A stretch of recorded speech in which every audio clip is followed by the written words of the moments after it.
dumating ko, parang hindi pa. Una-una, tamad talaga ako. So, pag iniimbitahan ako, di po ako dumarating talaga. But wala pa naman.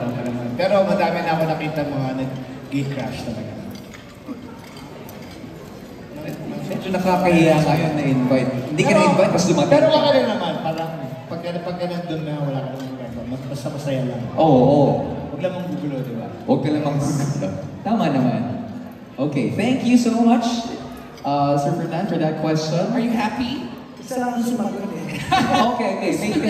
May mga, ano ba? Okay, with all honesty, hindi ko pa nasubukan talaga. Lahat ng pinuntahan kong affair, I make sure na talaga, imbitado ako, invited ako. Okay. Nads? Nag-crush ka na ba? Grabe naman yung baka may sikreto sila. No, but I guess, kasi alam mo na yun, pag magkakaibigan kasi kayo, pag na-invite ka, or kahit hindi ka na-invite directly nung may party or nung may birthday, parang naghahatakot o mag-invite ka ng ibang friends mo, magsama ka ng maraming tao. So minsan nasasama ako. Pero pagdating ko naman doon, uy, so happy that you're here. So I don't know if that's considered, I mean siguro, considered siya as gate crashing. But pwede rin late invite or on the spot. On the spot yung Mahiya naman yung gumawa ng party na, uy, ba't dito si Nadine Lustre? Ano ba to? So dapat happy ka na. dito. Yeah. Wala pa naman gano'n. Wala pa naman gano'n na. Thank you. Thank you So much, Sir Fernando Guzman. Thank you. Okay, up next. Next question will come from John Milo Severo of Philstar.com. Hello, congrats agad. Mukhang nakapasa dito po nito. So, ang question ko is for Derek Dan. Derek, how was the creative process of the film and paano ito materialize? Nagsimula to, na-meet ko si Brian last year na MFF sa Malayaan.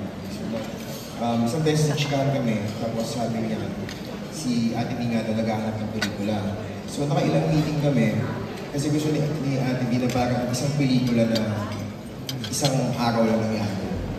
So, ayun, without spoiling too much, ayun, tapos tinawag ko si Dodo, kasi Dodo also wrote Katleya Killer for us. So parang kuha niya yung tempo tsaka yung ganda ng script ba.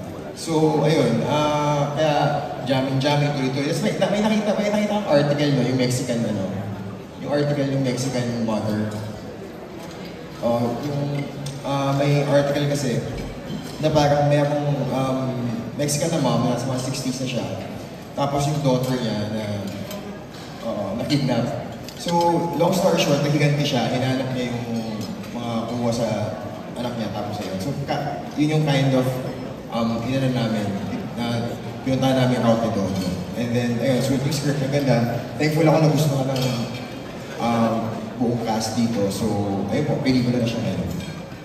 Thanks, Derek. Congrats. Thank you for that question. Yung creative process din, tsaka ganda.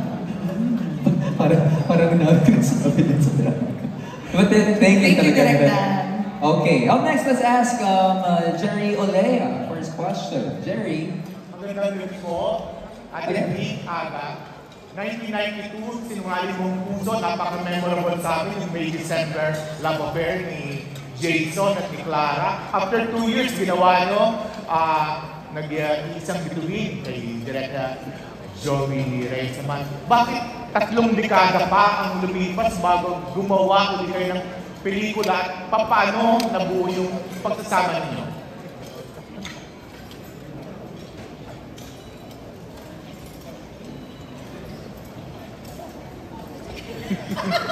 Ba't daw ako pasa na pasa sa akin? Agad daw, ikaw muna. Sige na. O sige, okay. Ano sagot mo yun? Jerry, after 30 years, the last movie we did was Sinungaling Mong Puso. Pero may ano pa yung between. After 2 years, nag-iisang bituin. Nag-iisang between. Pero matagal na rin. Siguro mga 25 years ago na rin yun. 1994. 30 years ago. Oh my God. 20 years old ako, 30. Yeah. So, ano yun, bakit dito? Kasi nung kinonceptualize yung istorya nito, of course, alam namin na hindi madali yung istorya ng Uninvited. Initially, ang tawag pa nga namin dito, Project Red. Pero nung nilay out na nila yung istorya, hindi talaga madali at talagang importante yung mga characters doon sa movie para maging epektibo. Nung nabuo na ito, nag-usap na kami nila direct, ng team. Wala talagang ibang choice to play Gilly. Talagang kung hindi right away ang isang unang pangalan na ibinagsak. Totoo to ha? Aga Mulak. That's why nung nadinig ko na tumawag sa akin si Aga, and then sinabi niya na, ano Vi? Totoo ba? Gagawin natin pelikula ito? Totoo ba? Gagawa tayo ng pelikula? Tapos sabi ko, oo Aga, tanggapin mo dahil kung hindi, isosoli ko na yung kandila bilang ninang nyo ni Christine sa kasal. Sabi ko, pag hindi mo tinanggap to, babalik ko na yung kandila sa inyo ni Sherlyn. Kasi ninang nila ako sa kasal. Kaya tanggapin mo na to dahil gusto na kitang bakbakan.